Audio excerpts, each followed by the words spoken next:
Para sa mga taong naging kaibigan ko, ay lubos-lubos akong nagpapasalamat sa inyo. Dahil kahit nasa kakaunting panahon lang tayo nagsama, ay binigyan niyo ako ng masayang alaala.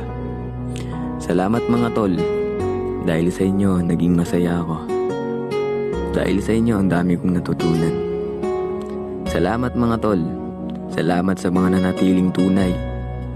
Sana kapag dumating yung araw na magkakaroon tayo ng sariling pamilya, sana buo pa rin ang ating tropa. Ginawa kong mensaheng ito kasi nagiging busy na tayo sa isa't isa. Kung nasaan man kayo, mag-iingat kayo palagi mga tol.